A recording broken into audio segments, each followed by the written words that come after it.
ఇంటి దగ్గర ఉండి చదువుకోవడం ఒకటి, ఇప్పుడు నైపుణ్యం పోర్టల్ కూడా ఒకటి తీసుకొస్తున్నాం. ఆ నైపుణ్యంలో కూడా ఇంటి దగ్గర కూడా నేర్చుకోవచ్చు. అదే సమయంలో వీలైతే ఎక్స్ట్రా కోర్సెస్ ఫిజికల్గా కావాలంటే రెండు వర్కౌట్ చేయి. నువ్వు ఆ అమ్మాయిని చదివించి పైకి తీసారు, అది నీ బాధ్యత.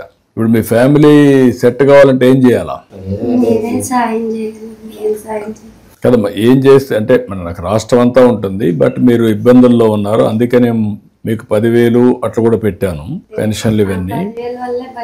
అదే అందరికీ అంత మునుపంతా కూడా వచ్చేది కదా, నేను అన్ని కూడా మార్చి ఇబ్బందులను బట్టి చేసాం. ఇప్పుడు కొత్తగా కూడా ప్రాజెక్ట్ సంజీవని ఒక ప్రాజెక్ట్ తీసుకొస్తాం. అందులో మీ ఇలాంటి వాళ్ళందరినీ పెట్టి ప్రివెంటివ్ కింద ఏం తింటే కంట్రోల్లో ఉంటుంది, మెడిసిన్స్ ఏ విధంగా తీసుకోవాలి, టైం టు టైం ఎట్లా టెస్టులు చేయాలి, అవన్నీ కూడా పెడుతున్నాం. అది వస్తే ఇంకా కొంచెం కంట్రోల్కి వస్తుంది అందరికీ, మీకు ఒకరికి కాకుండా రాష్ట్రంలో ఉండే వాళ్ళందరికీ. నీలాంటి వాళ్ళు ఒక 6-7% ఉంటారు ఎక్కువ, అంటే డిసీజెస్ వచ్చి కొంచెం కిడ్నీ కానీ, లేకపోతే షుగర్ కానీ, డయాబెటీస్ కానీ, నర్వ్ ప్రాబ్లం కానీ, హార్ట్ ప్రాబ్లం కానీ, క్యాన్సర్ కానీ ఇలాంటి వచ్చేవాళ్ళు ఉంటారు. వాళ్ళందరినీ ఏ విధంగా చేయాలి, డిసీజ్ రాకుండా ఉండాలంటే, తగ్గించుకోవాలంటే మన తినే తిండి పైన, మన ఆలోచన, మన వాతావరణం ఇవన్నీ ఉంటాయి కూడా ఆలోచిస్తున్నాను. కాబట్టి ఇప్పుడు మీ కుటుంబం బాగుపడాలంటే ఏం చేయాలి? ఉద్యోగాలు అవన్నీ నేను మాట్లాడతాను, అది చేపిస్తాం. ఒకసారి మాట్లాడదాం, నేను చెప్తాను కలెక్టర్కి, అవి కూడా చేయమంటాం. ఇప్పుడు నువ్వు ఈ ఇల్లు కంప్లీట్ చేయాలంటే ఏం చేయాలా? ప్లాస్టరింగ్ అవన్నీ ఎంత అవుతుంది? దానికి 4 లక్షలు అవుతుంది. అంతా ఇబ్బందులు ఉన్నాయి, కానీ అధిగమించాలి.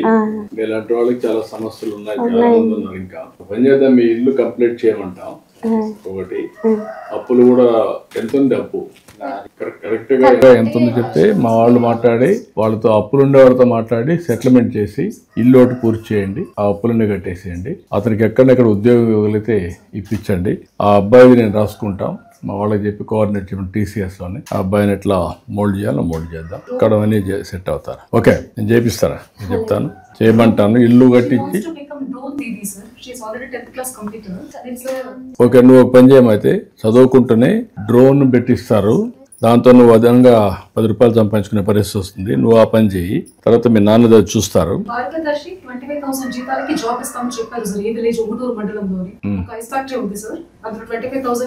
అక్కడ పెట్టించండి అమ్మాయిని, అతనికి ఉద్యోగం చేస్తాం, ఇల్లు కట్టించి అదే మరిగా అప్పు సెటిల్ చేసేయాలి.